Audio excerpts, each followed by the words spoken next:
In the winter of 1751, a man who was already writing the most influential book on childhood in the history of Western philosophy walked to the Paris Foundling Hospital and left his newborn son at the door.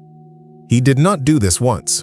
He did it 5 times. 5 children, 5 trips to the Enfant Trouve, the Foundling Hospital in Paris. Each one delivered within days of birth. Each one left with a small identifying mark on the blanket, a gesture toward reunion that everyone involved understood would never happen. The mortality rate in those institutions ran above 80%. Rousseau was an educated man. He knew what he was doing. The book he was writing at the time was called Émile. It was published in 1762 and it changed the world. It argued that children are born innocent, naturally good, naturally curious, naturally inclined toward virtue, and that it is society, its institutions, its inherited customs, and artificial constraints that corrupts them. Treat the child as a child, Rousseau argued. Let nature lead. The educator's job is not to impose, but to protect the natural goodness already present. Émile launched the modern understanding of childhood. It changed how Europe thought about education, about the family, about the relationship between the individual and society. It is, without exaggeration, one of the most consequential books ever written. Jean-Jacques Rousseau wrote it while sending his children to die in a hospital. Now, before we go any further, I want to be precise about what we're looking at here, because the easy version of this story is that Rousseau was a hypocrite, and that's true, but it's not the interesting thing. The interesting thing, the thing Paul Johnson spent the opening chapter of Intellectuals establishing, is considerably stranger, and it explains something you have been watching happen in American culture for decades without having a clean name for it. We'll get there, but we need to start with Rousseau's own account of what he did. He didn't hide it. That's the first thing to understand.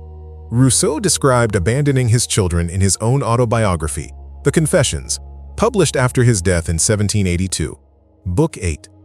He lays it out with the specific detail of a man who has thought carefully about how to present himself. His justifications are worth examining one by one because they follow a pattern that will become very familiar.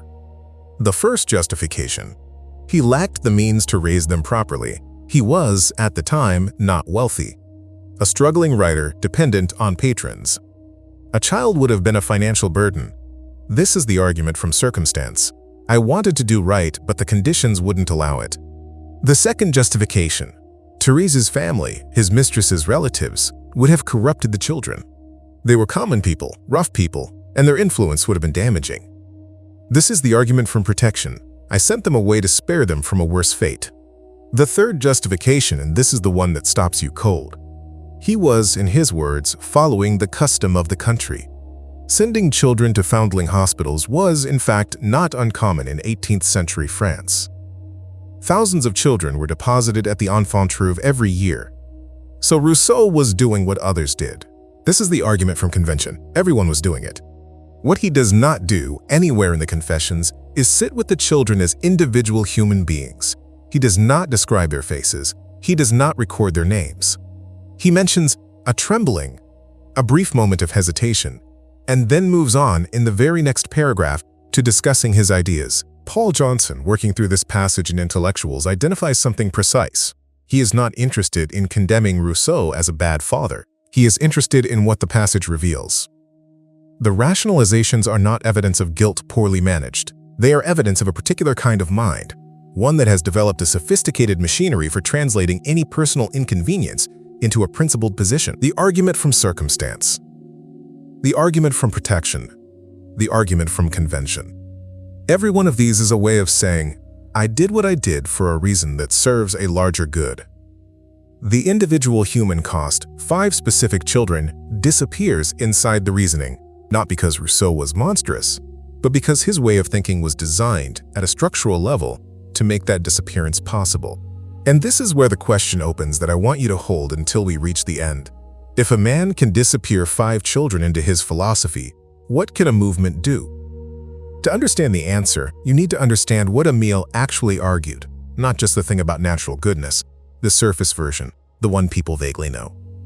The full architecture. The first and most fundamental claim: the human being is not fallen. The problem is not inside us. Rousseau reversed in one book the entire Western and Judeo-Christian understanding of human nature that had been operative for 3,000 years. In the biblical tradition, and in the tradition of classical philosophy before it, the human being is understood to contain the seeds of his own destruction: pride, appetite, the capacity for self-deception, the preference for comfortable lies over difficult truths. The work of civilization, of religion, of moral education is to build structures that channel and constrain what is already present in us. Rousseau said, "Wrong. The child is born good. The corruption comes from outside, from institutions, from inherited customs, from the deadening weight of civilization itself. Remove the corruption and the natural goodness will emerge." This seems like a small philosophical adjustment. It is, in fact, a revolution, because if the problem is not inside the human being but in the structures around him, then the work of moral life changes completely. You are no longer trying to discipline the self. You are trying to reform or destroy or replace the structures. And the people who understand which structures are corrupt and which reforms are necessary become a new kind of authority. Not priests who claim access to divine truth. Something more modern. Intellectuals who claim access to correct analysis. Johnson argues in Intellectuals that Rousseau did something no one had done before him, at least not with this ambition and this reach. He launched a new class, a secular priesthood, men and women who would claim, on the basis of their reading and their thinking and their published theories, the authority to tell the rest of humanity how to live. Not the authority of faith, not the authority of inherited tradition, not the authority of demonstrated personal virtue, the authority of the correct idea. And here is where something becomes visible that I want you to keep in view. The man launching this new class, establishing its authority on the basis of superior moral insight, was simultaneously depositing his children at a foundling hospital. The man who claimed the authority to tell the world how to raise its children had, as a documented matter of record, chosen not to raise his own. You might be tempted to call this irony. Johnson calls it something else. And so do I. Here is the thing that most accounts of Rousseau miss, and I want to state it as precisely as I can, because it is the center of everything that follows. The abandonment of the children was not a failure of Rousseau's philosophy. It was a requirement of it. Think about what would have happened if Rousseau had stayed, if he had taken Therese's first child home and actually raised him, gotten up in the night, dealt with illness, with stubbornness, with the particular and irreducible difficulty of an actual child who does not conform to theory, faced the daily reality that natural goodness, whatever it is, does not translate smoothly into an easy or cooperative or virtuous child without sustained, costly, unglamorous human effort on the part of the parent. If Rousseau had done that, he could not have written Émile. The book required a child who existed as an idea, naturally good, responsive to correct educational philosophy, unspoiled by bad institutions. The moment you live with an actual child, that idea becomes impossible to sustain.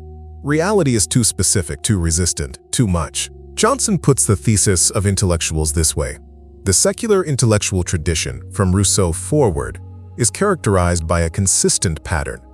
The grand theory about human flourishing is built precisely on the distance between the theorist and the human cost of the theory. The theory needs that distance. Close the distance and the theory dies. So the distance is maintained.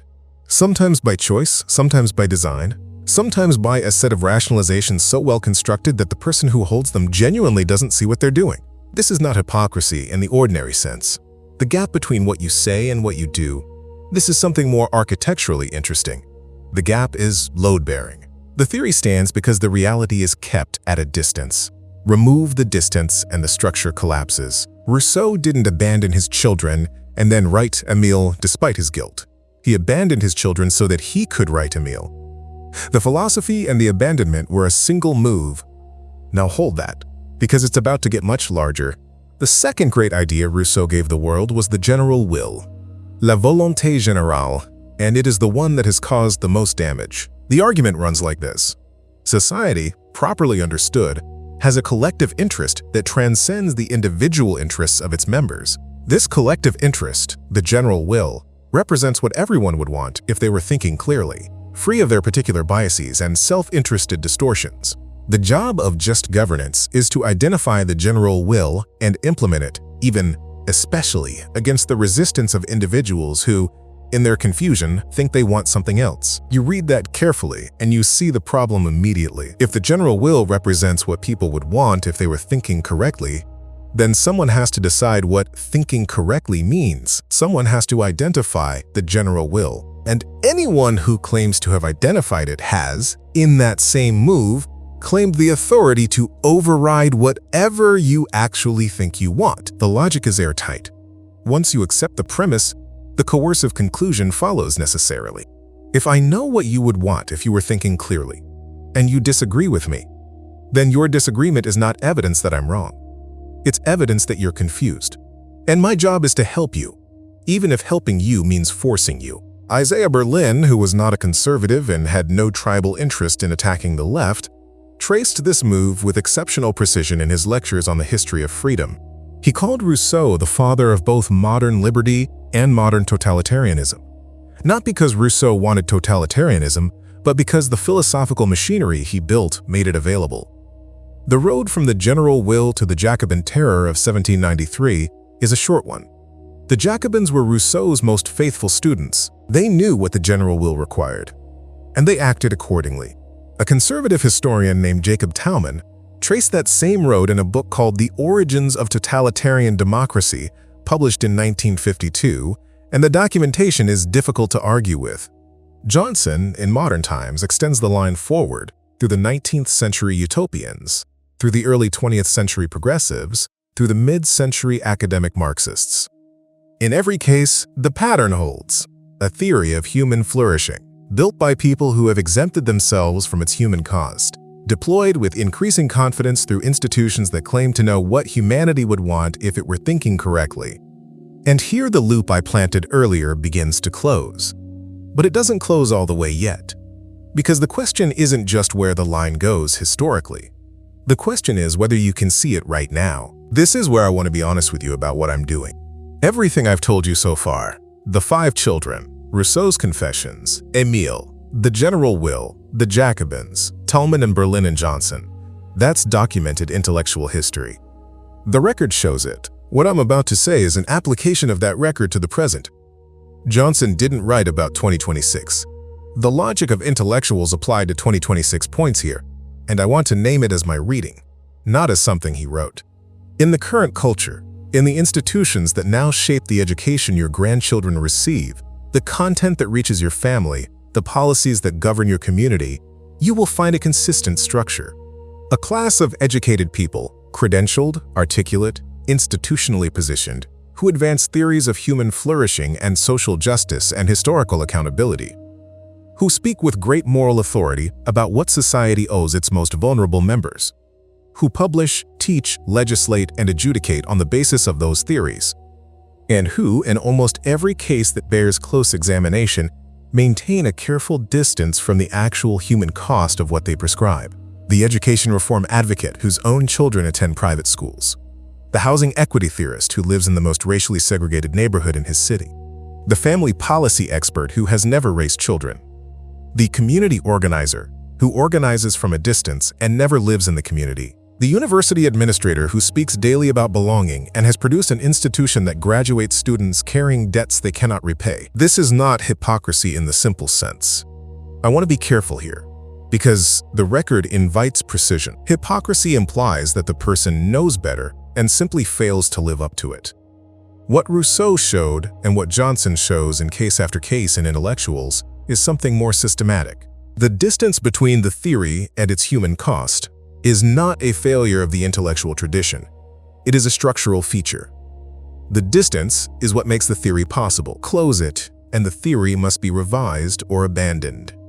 This is the pattern, and the pattern repeats. If you've spent any time watching the culture war play out, in your family, in your church, in your school district, in the news, you have probably felt 2 things at once. The first is a clear moral intuition that something is wrong. The second is an inability to name exactly what it is, without sounding tribal or angry or simply reactive. The name is this: structural exemption. The theory requires that its author never face its full human cost. When someone claims the moral authority to tell you how to raise your children, educate your grandchildren, organize your community, or interpret your faith, And when that person has arranged their own life so that they bear none of the costs of being wrong, you are looking at Rousseau's pattern. You are looking at the general will in one of its current forms. Johnson's contribution in Intellectuals was to show that this is not a left-wing problem or a right-wing problem, it is a class problem. A new priestly class formed in the 18th century, and it has been operating on the same logic ever since. The claims change. The certainty doesn't. The exemption from consequences doesn't. And the pattern of marginalizing anyone who fails to recognize the general will, calling them confused or backward or harmful, doesn't change either. This is why you are not crazy. The pattern is real and documented, traceable to a specific man, a specific book, and 5 specific children who died in a Paris hospital so that the book could be written. If you want the vocabulary to name every instance of this pattern as you encounter it, not just today, but in the months and years ahead, I've built a reference guide from Johnson's framework specifically for that purpose. 40 terms: moral relativism, the utopian impulse, secular religion, civilizational fragility, the general will, the noble savage. Each one defined from the historical record, each one connected to a current example. The kind of glossary you can return to. The link is in the description. There is one more thing. Near the end of the Confessions, Rousseau writes a passage that is brief and that most readers pass over quickly. He says that he has sometimes imagined meeting his children, that somewhere in France they might have survived, grown up, become citizens? He entertains the thought for a paragraph. He notes that he would not recognize them and they would not know him. And then he moves on to the next thing he wants to say about himself. That passage has stayed with me, not because it reveals guilt. Rousseau processes guilt the way he processes everything, which is by converting it into a reflection on his own sensitivity. What stays with me is the grammar. He imagines citizens, not people, not his son or his daughter. Citizens, members of the general will. Even in the moment of imagining the children he abandoned, he encounters them as theoretical constructs, as the kind of natural human being his philosophy requires. He never did see them. The record shows no evidence that he ever tried. You have probably watched something similar. Smaller in scale, less dramatic, but recognizable in structure. The educator who cares deeply about children in the abstract and cannot sit through a single school board meeting without someone being a problem. The activist who loves communities from a distance. The person in your life whose convictions have grown larger as their circle of actual accountability has grown smaller. The question the record leaves open is a harder one. Whether this pattern is inescapable, whether anyone who claims moral authority at scale must inevitably trade the specific for the general, the child in the room for the citizen in the theory, or whether there has ever been a tradition that found a way to hold both. I think there has. I think the historical evidence for that tradition is as strong as the evidence for this one. But that's a different video and a larger argument. For now, the pattern has a name. The name has a history, and the history starts with a man who walked 5 times to a foundling hospital in Paris and called it philosophy. Tell me this. What is the one book you'd place in the hands of a grandchild before the vocabulary of this moment is completely lost to them? Name it in the comments and tell me why that one.